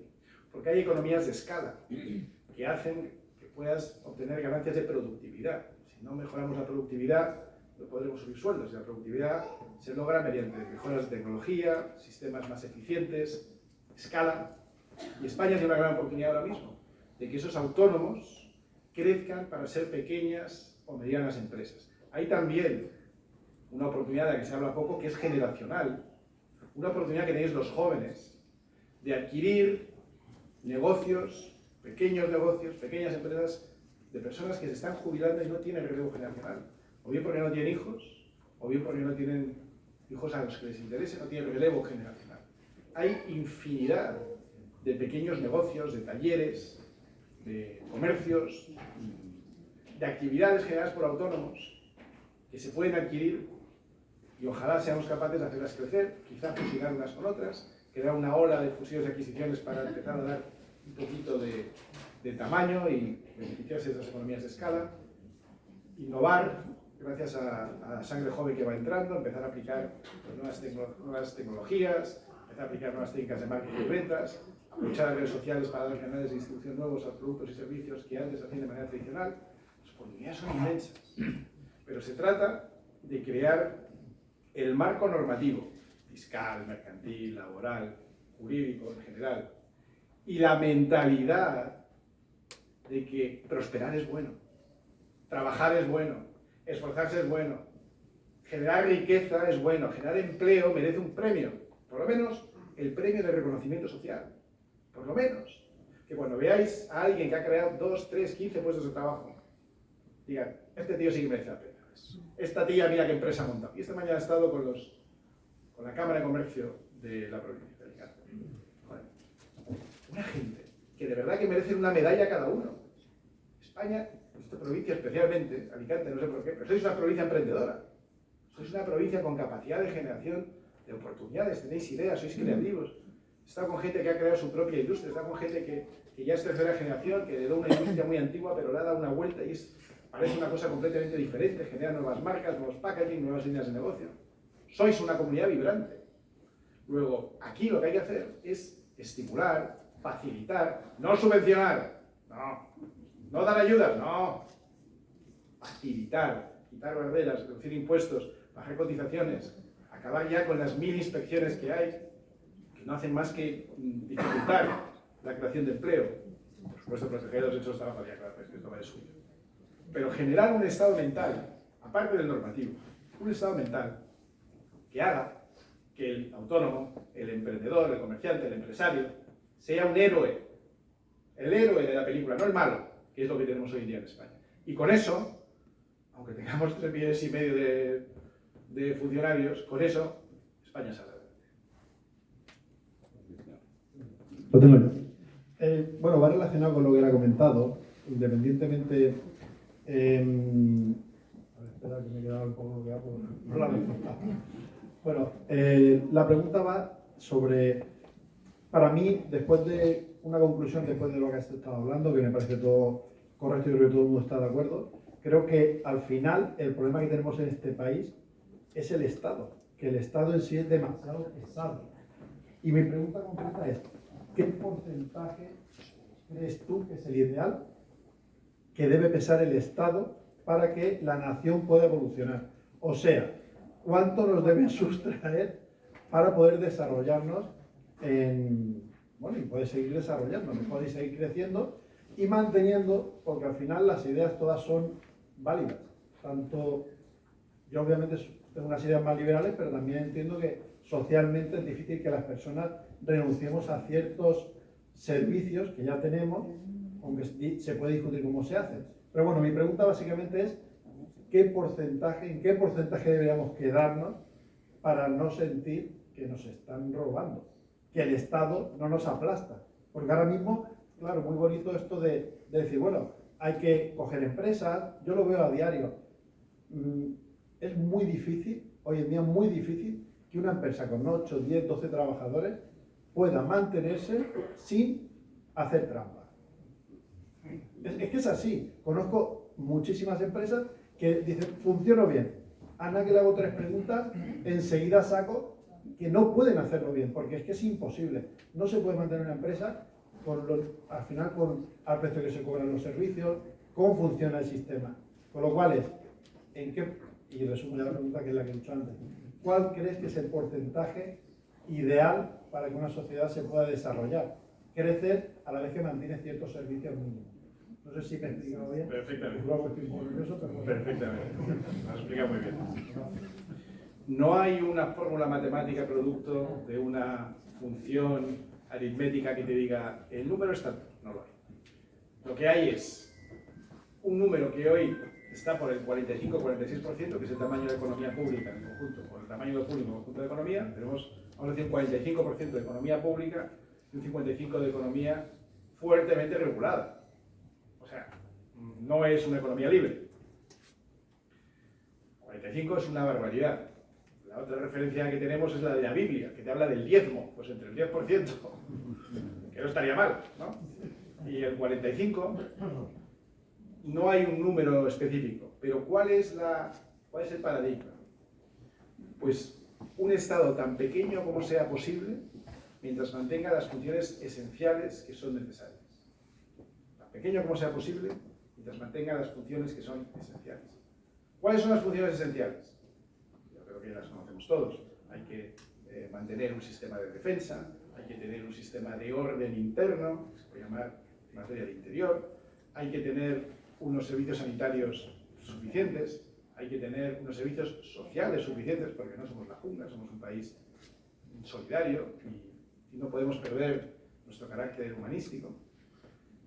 Y luego hay que mantener unas infraestructuras que, por cierto, todo lo que os estoy diciendo no tiene por qué proveerlo el Estado, tiene que garantizar el Estado que exista y que tengamos acceso a ello. Y el Estado siempre como elemento subsidiario, es decir, solo allí donde no alcanza el sector privado. Hay algunos sitios donde es evidente que el Estado tiene que aportar su granito de arena. Por ejemplo, no es lo mismo vivir en Ceuta que vivir en Toledo. No es lo mismo estar en Tenerife que estar en Madrid. Hay, por razones geográficas o por razones históricas, zonas de España que por su insularidad o por ser ciudades autónomas merecen un especial trato del Estado. Sí. A partir de ahí, pues hay también algunas condiciones mínimas como las que acabamos de definir. Pero fíjate que esas no son las que el Estado cumple con más interés. En el punto de la defensa, tenemos aquí a un teniente general retirado, exdiputado, teniente alcalde de una localidad por aquí, pero sobre todo teniente general retirado, que os podría hablar sobre cómo se trata a los ejércitos en España. No el público, y yo creo que lo valora como una de las instituciones más queridas, sino como lo han tratado los últimos gobiernos, los últimos años. Pedro Sánchez, antes de ser gobernante, cuando le preguntan qué ministerio sobra, anda que no hay ministerio para decir, va y dice el Ministerio de Defensa.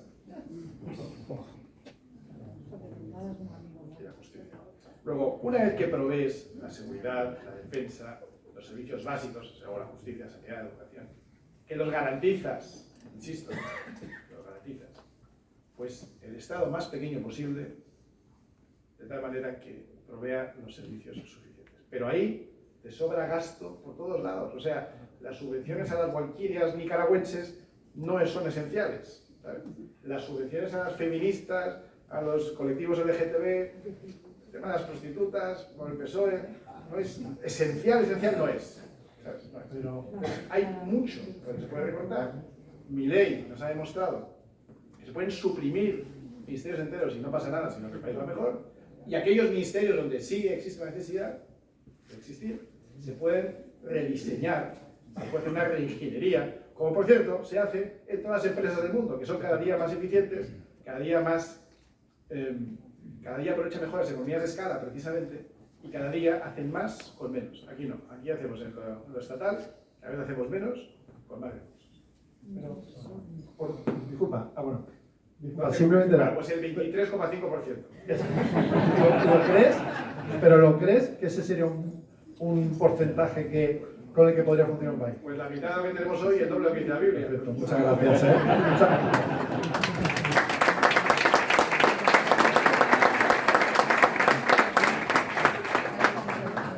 Hay una pregunta más.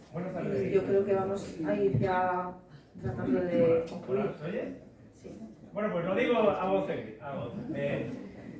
¿Tú qué esperanza, Iván, crees que podemos tener en que Europa nos eche una mano en la defensa contra el peligro que sufre nuestro Estado de Derecho? ¿Lo has entendido? Perfectamente. Y la segunda, a lo mejor no lo has pensado, pero si lo has pensado, ¿por qué crees que Ayuso no quiere declarar el Valle de los Caídos bien de interés cultural? Porque está en ese tiempo. Hombre, está aquí Rocío Monasterio, que esta sí que te la podría contestar ella. Pero pues sobre eso voy a pasar, te digo por qué. Yo no soy ayuser, desde luego, y me espanta el PP. Pero estamos en un momento en el que de verdad, tenemos que tener claro cuál es nuestro, ni siquiera voy a decir enemigo, fíjate, aunque yo voy a decir rival. ¿Contra quién tenemos que ir? ¿Contra quién tenemos que ir? Si me pregunta mucho de Ayuso, algún día salto, pero mejor no. Porque no es lo que me preocupa ahora mismo. No me preocupa Ayuso, no me preocupa Vox, no me preocupa el PP. O sea, me preocupa que sean capaces de entenderse, me preocupa, eso sí me preocupa. Pero lo que me preocupa de verdad es lo que tengo enfrente. Me preocupa Sánchez, me preocupa Podemos, Sumar, el PNV, Bildu, el BNG, RC, jódete, todos estos. Estos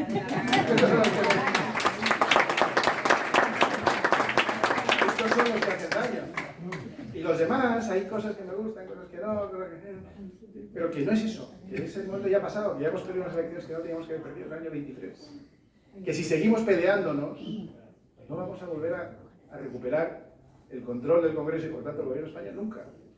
Y por eso estoy empeñado en que nos entendamos. Mira, que cohabitemos, ya no pido más. Que cohabitemos, ¿no? En Francia, un momento de cohabitación, decían ellos, entre un presidente de la República de un color y un primer ministro de otro. ¿Vale? Y cohabitaban. No eran del mismo partido, no se querían mucho, pero cohabitaban, coexistían. Pues esto es lo que tenemos que hacer nosotros.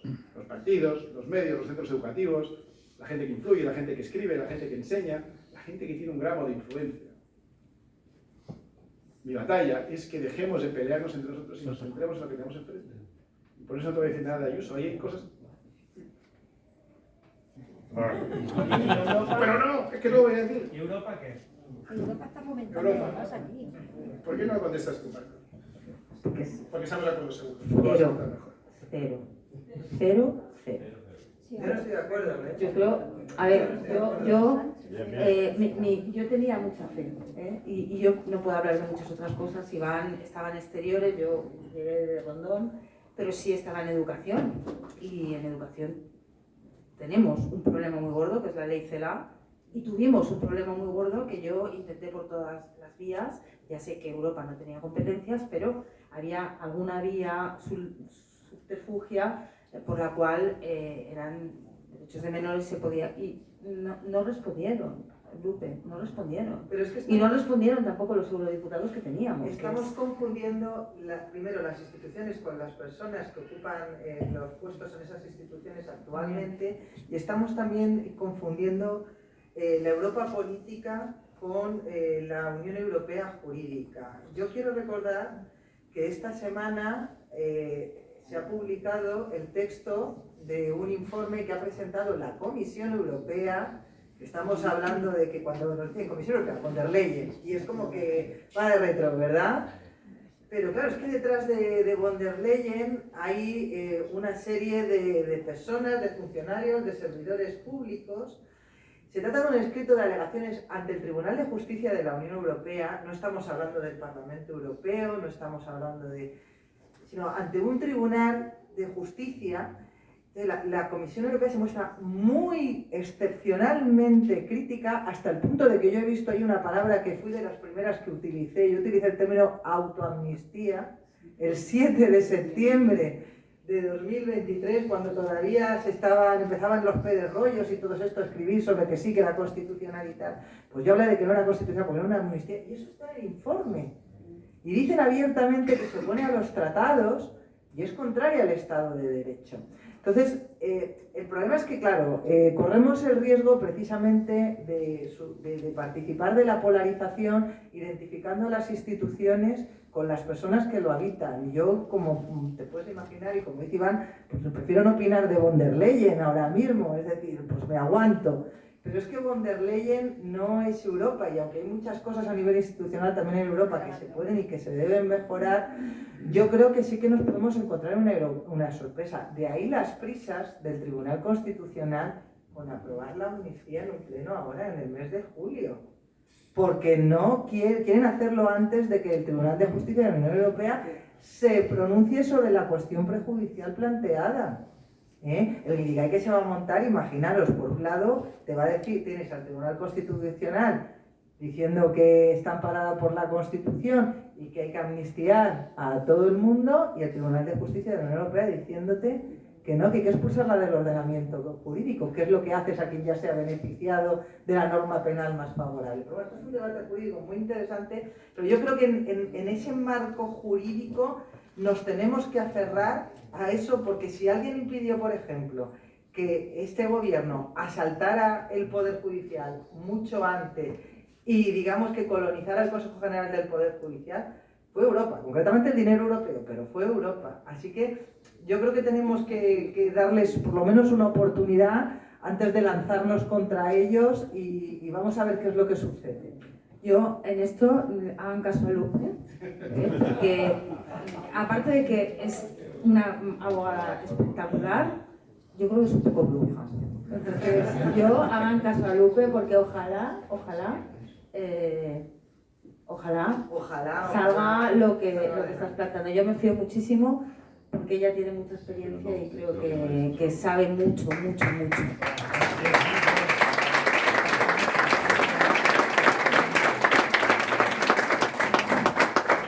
Ustedes querrán cenar, me imagino, ¿no? Digo, porque... Sí, vamos a hacer una Son las 9 menos pregunta cuarto. y queríamos después Pedro Antón, como vicepresidente de la asociación, quería despedir y también el vicerrector del CEU. Una última pregunta, pero rápida, por fin. Sí. No, yo quería solamente contestar al chico que ha estado hablando sobre el porcentaje. Yo creo que el porcentaje realmente no hay una regla fija matemática que defina realmente cuál es el porcentaje ideal. Yo creo que lo importante es que la proporción en favor del sector privado deba ir cambiando progresivamente y a la vez que debe cambiar un poco la mentalidad que se ha creado hasta ahora en España, erróneamente, ¿vale? En favor de los servicios públicos, que son muy buenos, son excelentes, pero últimamente, por ejemplo, los partidos de izquierda están muy en favor de hacer público pues, muchos servicios. Por ejemplo, con el tema de la vivienda, pues tienen más fe, por ejemplo, en la iniciativa pública para ir mejorando y solucionar el tema de la problemática de la vivienda. Quería comentar que es muy importante también la labor que hacen las asociaciones, que hacen un trabajo en silencio, pero que son muy importantes. Yo pude comprobarla porque hace 2 años fui a una manifestación que hubo en Madrid. Bueno, yo pertenezco a un partido político y bueno, pues fui en representación del partido. Y la gran mayoría de la gente que iba era de asociaciones, no era de partidos políticos. Entonces, estuve hablando en el viaje en el autobús con varias personas y bueno, me sorprendió bastante la labor que tienen ellos, ¿no?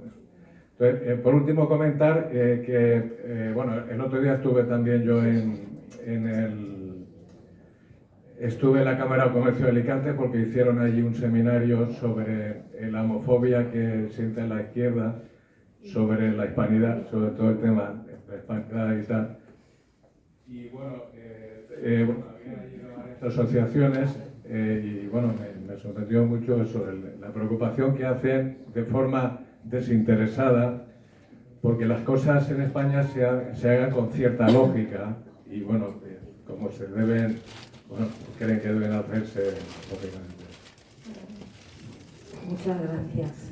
Vamos ya a dar los micrófonos por aquí delante. ¿No era un comentario, no era una pregunta? Bueno, para mí ha sido una satisfacción y una gran alegría esta sesión. Por tanto, enhorabuena Iván, enhorabuena Lupe y Marta. Estaba pensando que el objetivo de nuestra asociación, Fomento del Sentido Común, hoy quizá ha conseguido llegar a esa cima que desde un principio, ¿por qué? Por el contenido y por la forma de toda la sesión, ¿no? Quiero aprovechar, aunque solo sean 2 minutos, pedirle a Iván que porque ha sido a reducir de alguna manera la ideología woke. ¿Qué futuro tiene, a partir de los cambios que están habiendo ahora en Estados Unidos, etcétera? Aunque sean 2 minutos nada más. Voy a intentar hablar como si no hubiera estado en política, o sea, breve. La ideología woke es una nueva versión de la ideología de izquierda muy específicamente dedicada a las siguientes cosas. Woke, por cierto, es una palabra inventada, no existe en inglés, pero parece o recuerda a la palabra awake, que quiere decir consciente o despierto. Pero es una neoconstrucción, no existe. Entonces, woke parece que quiere decir que somos conscientes, abiertos, sensibles y despiertos a la realidad. ¿A qué realidad? A la realidad de que no existe el sexo, existe el género. A la realidad de que el género es autopercibido. Por eso, un tío con barba como yo, ahora mismo te puede decir que soy una mujer lesbiana. No os veáis que me estoy sintiendo acosado en este momento. Me estáis colgando el delito, lo estoy viendo. Tú que te estás riendo, estás ahí. Cerca del delito. Woke es hacer creer a todo el mundo que cargáis con una serie de culpas por lo que pasó hace 300 años. Por lo que pasó no, por lo que ellos dicen que pasó, ¿no? Woke es derribar la estatua de Isabel II en California, cuando Isabel II se adelantó en 400 años a Martin Luther King en los derechos humanos o derechos civiles cuando ni siquiera se conocían así. Y hacer creer a la gente que los españoles son culpables de un genocidio, cuando los españoles son justamente los que antes y no defendieron los derechos de los nativos mejor que nadie. Y son los ingleses los que cometieron, en todo caso, podría parecer un genocidio, yo no lo clasificaría así, pero un genocidio con los indios en el norte de América. Woke es hacer creer todas estas ideas de la izquierda que si no estás de acuerdo, eres un fascista. ¿Qué futuro tiene la ideología woke? Yo creo que está prácticamente... Y aquel que no comulgue con esa ideología quedará cancelado. Nueva palabra, que ya es polisémica, antes cancelar quería decir sobre una cosa, ahora quiere decir que te cancelan, quiere decir que te ignoran, que te marginan, que te prohíben hablar. Incluso, Guardia Civil te pone la fatua, ¿no? Te impiden expresarte, especialmente en el ámbito universitario, especialmente en Estados Unidos. ¿Qué futuro tiene esto? Ninguno. El péndulo está cambiando. La llegada de Trump, con todo lo que ello supone, quedaría para otra conferencia, la llegada de Trump, de las cosas buenas que trae, ya sé que tiene algunas cosas no tan buenas, de las cosas buenas que trae, es una confrontación directa contra el mundo woke, contra los cuartos de baño compartidos, contra la idea de que un tío con barba puede competir en una carrera de natación contra mujeres, contra la idea de que un tío de 80 kilos puede competir en las Olimpiadas disfrazado de mujer y noquear a todas las que vienen por su paso, por muy campeonas del mundo que sean. Estas barbaridades se están acabando. Y se están acabando porque Estados Unidos, que son donde empezaron, se han cansado, se han agotado. Y es parte del motivo por el que Trump salió elegido. Por devolver el sentido común en esto, porque otras cosas no discuten. Pero en esto, el futuro es cero, porque ya las consecuencias son muy graves. Y luego las relaciones que estamos viendo ahora, que tienen que ver con por qué Trump cancela la financiación de ciertas universidades, por qué Trump impide incluso la llegada de estudiantes extranjeros a ciertas universidades, todo eso tiene que ver que es una reacción a las barbaridades que se han cometido en los últimos años. Y por eso creo que ya no tiene futuro. Pero ojo con dar propuestas a la izquierda, a los de izquierda, porque se volverán a reformular de otra manera. Porque ya no será woke, pero serán otras cosas. Luego tenemos que estar muy alertas porque algo tenemos que aprender de lo que pasó después de la caída. Pues muchas gracias Iván. Venía contigo paseando cuando nos hemos encontrado hacia la universidad y veía que después ha constatado cómo los jóvenes, el cariño que te tienen, cómo te reconocen y cómo se acercan, tienen su atención. Es algo que en la universidad también lo tenemos, la atención de los jóvenes, y eso implica también una responsabilidad que has dicho de transmitir esos valores y todas las herramientas que les permitan a ellos buscar la verdad y el bien común, que es lo que esta sociedad necesita y donde siempre nos van a encontrar a la Universidad Cardenal Herrera como obra de los propagandistas que conocen perfectamente, buscando esa verdad, buscando el bien común y formando a los chavales y a los jóvenes para eso. Esa es nuestra responsabilidad, nuestra obligación, y de la mano de asociaciones y de amigos que buscan el sentido común, pues seguro que ese camino es más fácil. Muchas gracias por vuestra impecable Yo creo que ha sido muy instructiva charla esta tarde y gracias por contar con nosotros. Gracias, Víctor.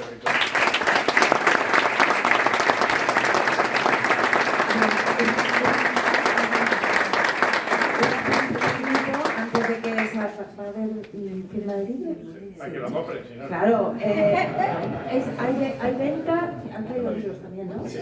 Hay venta y firma de libros afuera, ¿vale? Y voy a aprovechar también para vender un poco nuestro libro en la asociación Sentido Común y por la Tolerancia. Retomaremos las reuniones a partir de septiembre y tenemos ya previsto la invitación a Justo Medrano, que es una persona muy conocida en la ciudad, que ha escrito un libro precisamente también hablando de cuestiones básicas en la vida. Así que nada, muchas gracias. Y hay un vino, me dicen, yo estoy aquí ya con técnica, me dicen que hay un vino de honor en el patio, ¿vale? Mientras Iván firma,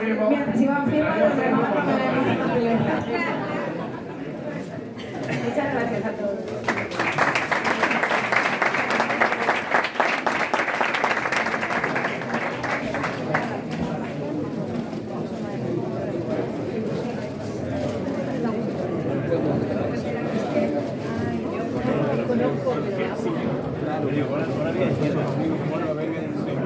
Claro, sí, claro, sí, claro. Como tiene que ser.